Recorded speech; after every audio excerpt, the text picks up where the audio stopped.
Seminars are becoming a lot more popular. Even I've noticed as I've progressed throughout my short 3 years here, a lot more students tend to be going to seminars, or at least the seminars that I'm going to, they seem to be growing bigger and bigger in numbers, which is awesome to see. And yeah, like I said, if people catch the seminar bug, as I like to say, early on in school, they just don't stop because they fuel you so much. And unfortunately, I feel like some students don't catch on to that until, not that it's too late, but until they get to clinic and now it's actually time to serve real humans that are out in the community and not just, your healthy friends from school. Yeah, and then that's kind of when they start going to seminars. So never that it's too late, but the earlier you start going, the more you're just going to be successful in clinic and the more likely you're out to be successful outside of graduation because you actually do know how to adjust and you can at least get through a full spine or whatever your technique is after graduation, knowing that you can serve somebody.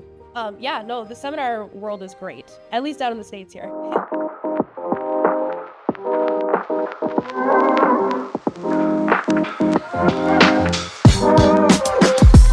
Well, hello everybody, and welcome to another episode of the Informed Chiropractor. This is Dr. Don MacDonald, your host, and today's going to be kind of, sentimental for me, as this guest of mine.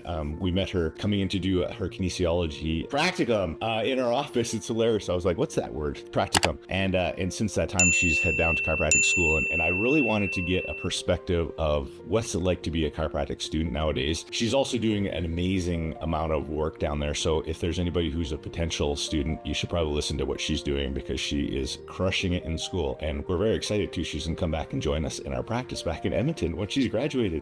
So we're super excited. So welcome to the podcast, future Dr. Kyla Butz. Welcome to the podcast. Thank you so much. I'm so excited to be here. This feels like such a full circle moment. I remember when I first came on with you guys, I had saw that you had a podcast. I was like, oh, wow, that's really cool. I had no idea you had a podcast. What if one day, I got good enough or whatever that's worth talking to, that I could be on the podcast. So thank you so much for having me. I'm so excited.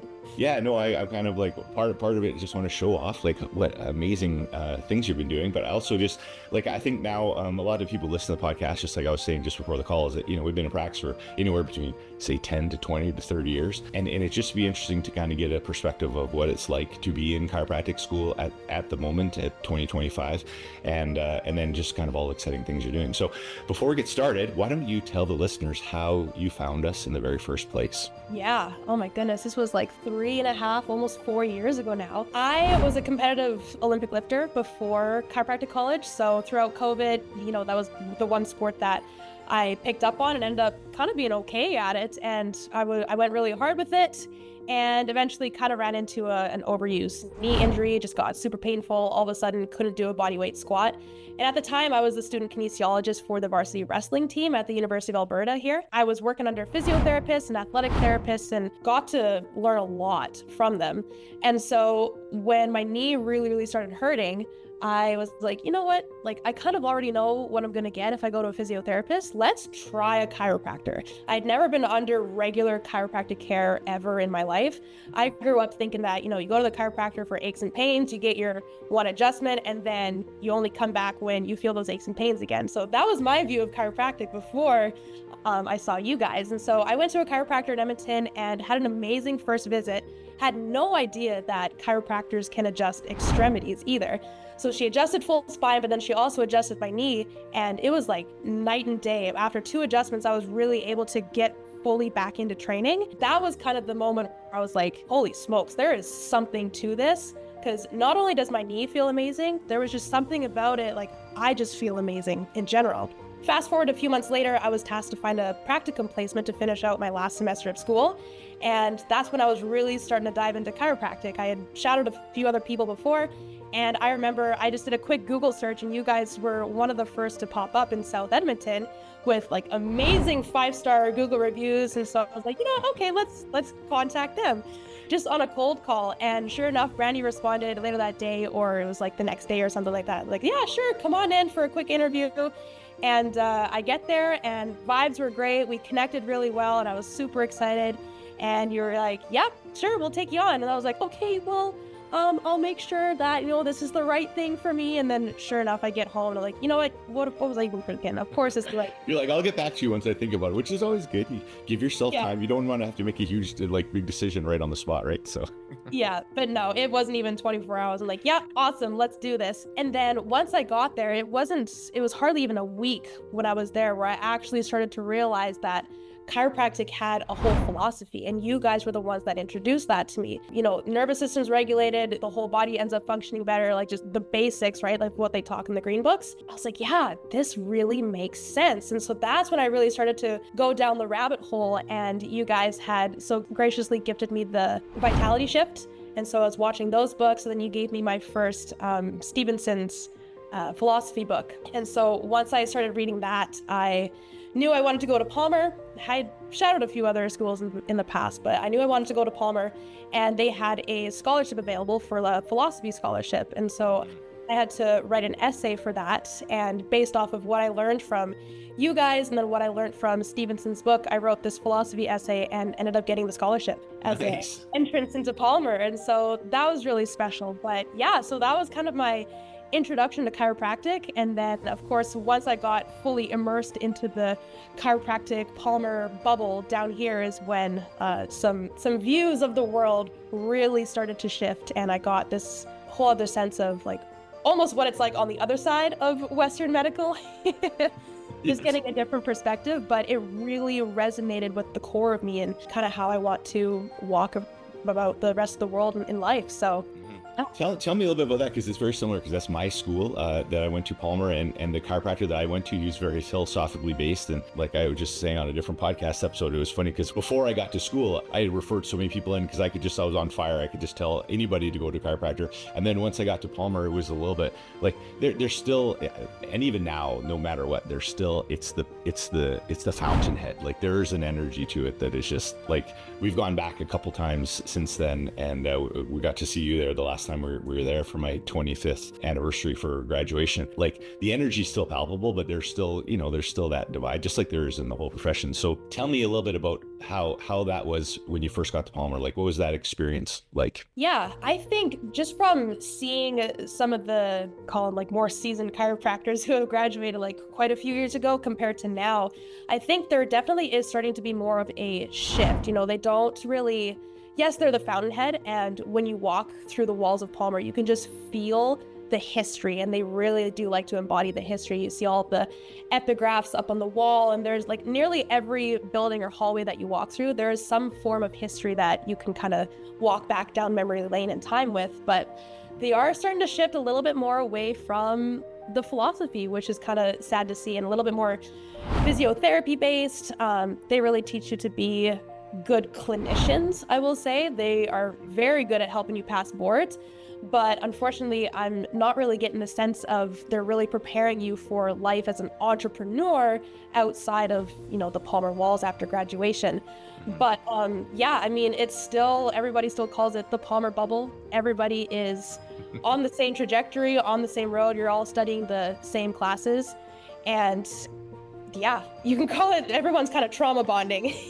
Well, and you know what? It actually doesn't really matter. Like there are a few like Vitalistic schools that really try to kind of pump up that philosophy. But like, unfortunately, a lot of stuff like the student clinics out a lot of different chiropractic colleges, they still have to go through their board exams and the CCE requirements. And so it is like, they'll still maybe talk philosophy, but a lot of the paperwork and the stuff that you do have to be quite mechanistic. But like there hasn't been hardly anybody that I've interviewed I think I've interviewed 140 chiropractors that were like, I was all pain-based chiropractor, and then at school it turned me into a Vitalistic chiropractor, unless they like hooked up with clubs, or they like had guest speakers, or they hung out with somebody else. So that's kind of, I think that's just a universal thing. Like you're just going to school to get the basics so that you can get through your board exams, so that you can get practicing. And then again, like, even I just know 27 years, like even for me, 5 years ago in practice, I'm still evolving and learning. So it's like a never ending continuum, I think. 100%. Yeah, they give you a good foundation to get you started for sure. So tell me a little bit about when you got to Palmer. What were some of the things that you did? Because a lot of times you might get to school and you'll be like, oh, okay, I can see that some people are definitely like would be more like want to be physiotherapists, and there's some who do understand the benefit of the vitalistic, like how chiropractic can help someone vitalistically. Like, how did you navigate that in the first little bit at Palmer? I say you guys set me up with a really good foundation through like a polyvagal lens and a vitalistic lens. And so that was kind of what I was really looking for. Of course, I had the massive appreciation for maybe more sports chiropractic and the movement base and all of those like exercises of what I was exposed to before chiropractic school. And I still love all of those things. But I knew if I was really going to grow, I had to expand and try something a little bit different. And so I just got involved with clubs immediately. Kairos training culture, I got involved with. MLS club, I checked out. Motion palpation, like I was doing it all. And she really was. Like when we went down there, she was like so busy with every single club. I'm like, good on you guys. Like, I think I was a little bit more social than getting in the clubs when I was at Palmer, but I'm like, do what Kyla does. Don't do what Dr. Don did when he was. Yeah. But no, it was the clubs and it was the seminars that really were my social life, but it was also a good combo of like, we're still doing chiropractic and I'm still bettering myself and just obsessed with the technique, but I'm also meeting so many different cool people with all these different interests from all different places of the world and the country that are just coming together because they all love chiropractic. So that was really cool. And I attended my first seminar, I think it was like 5 weeks into school. I didn't even know that chiropractic seminars were a thing for students. I was like, whoa, this kind of seems like a lot of money, but okay, sure. All my friends are doing it. And so why not me do it? And that one it completely changed the trajectory of my entire chiropractic school journey. You know, I, for the first 2 years, became just obsessed with the technique of it and the art. I think I went to, gosh, it was certainly over 10 seminars in my first year. Just so awesome. absolutely loving it. But that is what honestly helped me get through chiropractic school, because you can't be bogged down in the academics and being stressed over points all the time, you know? Yeah. As crazy as that sounds, but it was the seminars that really actually made school a lot easier, because you would be in the classroom for 7 to 8 hours a day, not seeing the light of day. And then, you know, you go home and you still got to keep studying. But in order to zoom out and see the big picture of what we're really working towards is, you know, serving people in the community at a high level, that is what the seminars reminded me of. And so it made it a lot easier to get through school, and it actually helped my grades a little bit more. So and it's funny because I was you're good at that. You're so good at that delaying gratification, because like for me, I was always like, if I'm learning this and I can't even apply it for like 3 years when I'm in practice, like I felt that very hard. But that is very good. You'd always, if we hung out, especially if we'd go socially or something and hang out with some chiropractors, would take us out for a drink or something like that, and then they would talk about practice and what it's like to, you know, to serve people and what it's like to get out of school, then that would be it would be like the prize or the motivation to keep studying, because I think that's why philosophy is so important, because it's the why behind what you do. And if you can keep surrounded by people who are excited about it too, it helps to keep you excited so you can do the mundane, because no matter what, we still have to do the mundane. Like that has to happen. It's just a little bit more enjoyable when you got kind of a bigger why. 100%. Yeah, you can see the light at the end of the tunnel, and you can see other people and other doctors living the kind of life that you want to live, and just like them as a chiropractor absolutely loving what they do.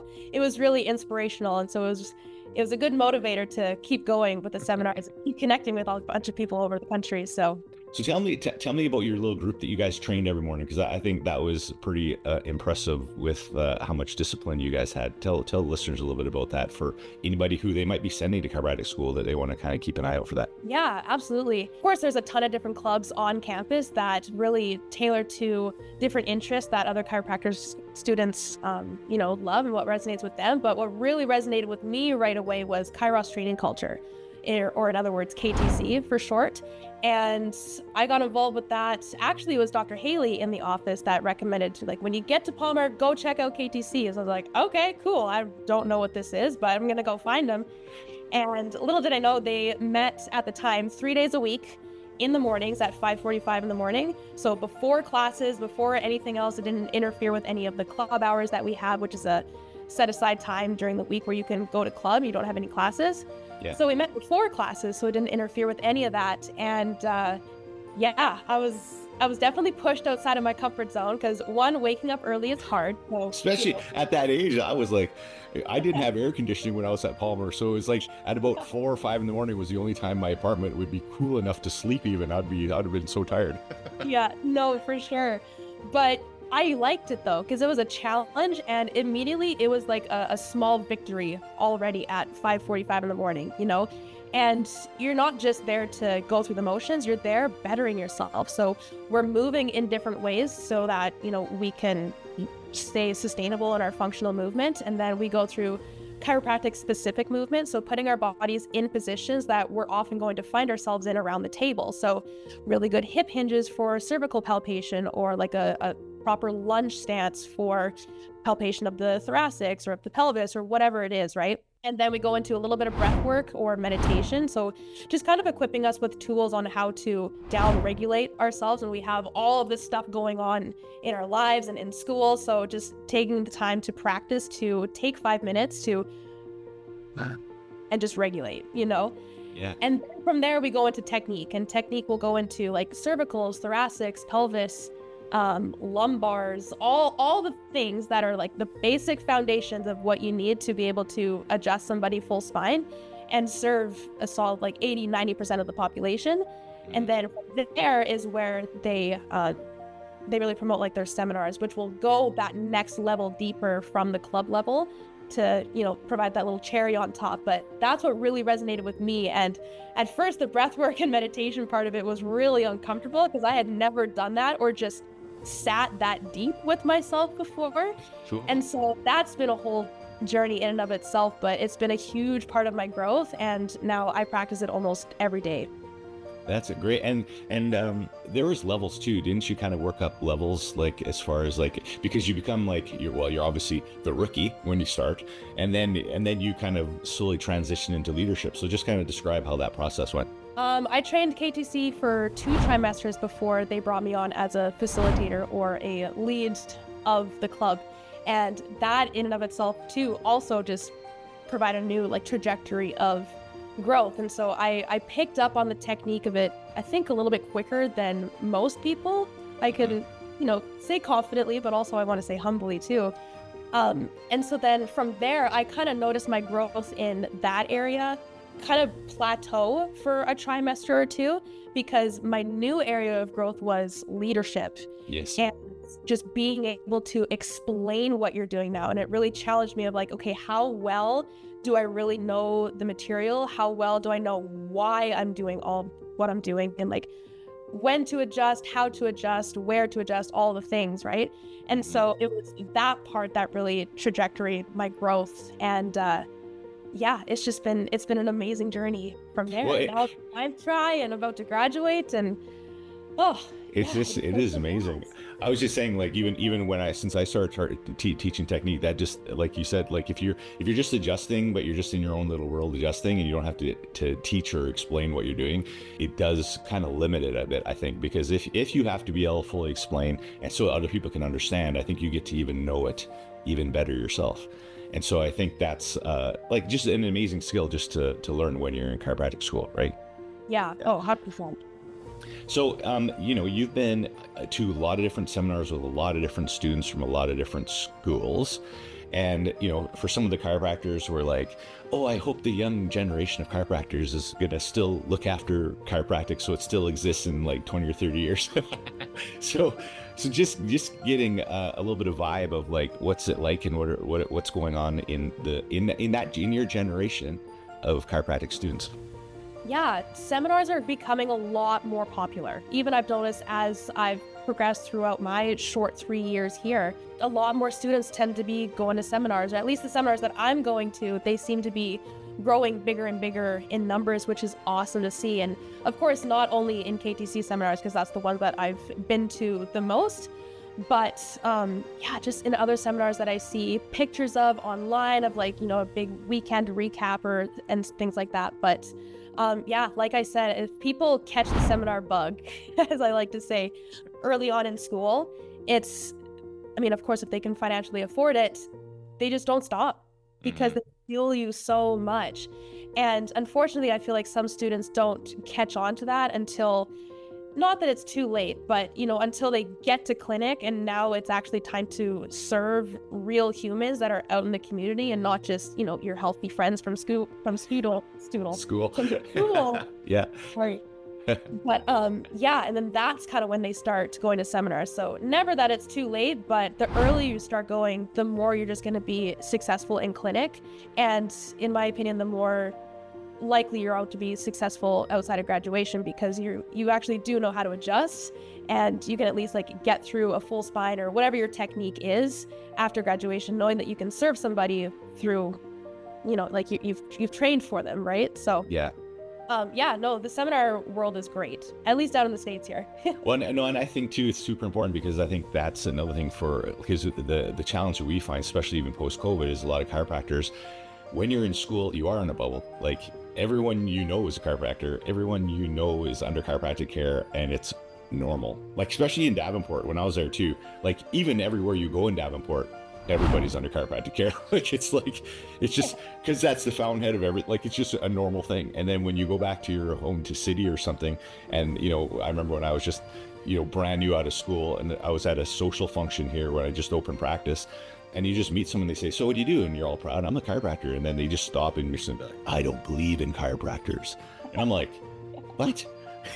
What do you mean? I'm kind of shocked. I'm like, "Oh, you're joking, right?" "No, you're not joking." I'm like, I don't even know, because I didn't even know what to say, because I think sometimes if you're in a bubble, it's nice, but we have to also realize that at some point we're going to get out of the bubble. So it does make it important for us to learn how to be able to explain it or deal with objections, because also too, if you're in clinic and you get patients passed down, usually they already, like, you're not taking, unless you've gone out to the community and got like kind of just like a cold new patient who doesn't really know anything about chiropractic care.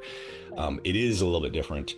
Even chiropractors that we work with now who solely just do referral-based practice, they've also kind of lost the skill a bit about dealing with a cold new patient, because being able to take someone, deal with their objections, educate them or enlighten them on stuff that's totally outside of what they've thought chiropractic was, is a lot harder than just kind of continuing on someone who's been under care. So right.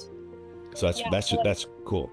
Yeah, that's cool you say that too. There's also a club on campus that I've been doing. It's called VAST Club, VAST. And it stands for Vision, Action, Strategy, and Team. And it's basically how to bring your vision to life, and like all of the breakdown steps that it's going to take to be able to do that. And one of the things that we practice each club day is the art of invitation. And so, how to identify the problems. We just like make up scenarios and kind of role play a little bit of, okay, you're at a, say, like mommy and me gathering or whatever, and you are tasked with inviting this mom into practice, just randomly. So how do you kind of start up that conversation? How do you find, what is the need? And then how do you relate chiropractic to exactly what is important in their life, which is a value I learned from you guys. And then how to practice the art of invitation. So it's cool you say that, because it's tricky, even in those role-playing situations, because it's a very vulnerable thing to do when you're so passionate about chiropractic and you're developing your signature, through your hands, but then you go into the world and you put yourself out there, and then you're like, it's just awesome because it's just awesome. Just give me a try. It's just awesome. And I don't know how to explain it, but it's good. You should try it. Totally. So I recommend to any student out there, practice role playing, even with a buddy in between classes. As you're walking 5 minutes to the next classroom, just do a quick role play and see, just practice getting uncomfortable. This is so funny because there are chiropractors who are listening to this podcast, and you know who you are. Yeah. Did you hear that? Role playing is important. So many, even chiropractors are like, "Oh, I don't like to role play. I'm better in real life. I don't like to role play." And I'm like, well, but if you're good uncomfortably role playing, then you're gonna be amazing in real life. Totally. So I also just, you and Josh both came to our level 1 in Denver, and you actually are the only students that have done my level 1 MacDonald safety corridor. Yep, you're the only students that have done it. So I would just like to get a little bit of your perspective of kind of what you learned or what you enjoyed about that seminar. I of course, loved the technique portion of it. First, going from before chiropractic school, seeing you adjust all the time, and now having been on this other side a little bit in chiropractic school, and then being able to go to your seminar and actually see you teach it was a great lens shift. And I've definitely incorporated a lot of it into my adjusting in student clinic or outpatient clinic as well, which I've really enjoyed. Another thing I loved is just connecting with a bunch of chiropractors from your guys' community. I think some of them were a part of the CNAC too. So there was a few faces that I even just recognized, right? And so it was good to put names to faces and actually meet them. But no, it was a really great, passionate group that you could tell they weren't just another person just coming to your seminar. Like, you guys knew them and you connected with them, and people really felt like this sense of community. But it's been a really great lens shift of how I see people in the world, and especially specifically my patients. I like just knowing the polyvagal theory and the safety corridor protocol, and just how to kind of assess where somebody's physiology is on that hierarchy. I'll go and get my patient from clinic and bring them back, and even right then and there, when I say hi to them, how are you doing, I kind of already have a sense of where they're at. Totally. Is there eye contact? Is there facial expression? Are they super monotone, or is their tone of voice fluctuating like somebody who is socially engaged is? And that'll kind of depend on that'll dictate how I care for them on that day. And I've also incorporated a lot more visceral work into my job as well, which has been super cool. That is actually, I notice a lot more change just overall in their social engagement after I finish some visceral work. So how it works with my staff doc is, you do your workup or whatever, and then you go grab her and then bring her into the room, and then you do your thing. But while I'm maybe waiting for her, maybe she's in with another patient, we're doing, some opening moves, kind of like how you do, like arms out to the side and stretching the pecs, just getting them to open up and express a little bit more. And then we're also doing some visceral work, like both on my female patients and my male patients. And just like having more conversations with my female patients on like their menstrual cycle, where are they at in their cycle, and just getting them to just connect deeper with themselves. Like, actually, where am I? Like, how am I feeling? And, all these things. And so the shift that I see in their just tone overall after visual work is incredible. They almost look like they're going to go to sleep by the end of it. But even too with the just with the settings of the clinics as well, it's very, like bright white lights, there's no music, those kind of things. And so I've actually been bringing in my own little portable speaker and playing my own music. And just to get a more safe environment for the nervous system. Exactly. And like I'm able to dim the lights as well. So sometimes, if people are coming in and I can tell that they're just like dead behind the eyes, you know what I mean? Yep. That'll be an adjustment where, okay, we're dimming the lights. I'm not going to talk to them a whole time. Like, we're just trying to drop deeper and get them to feel more. So I'll tell them, hey, your only job for me today is to take some deep breaths into your belly.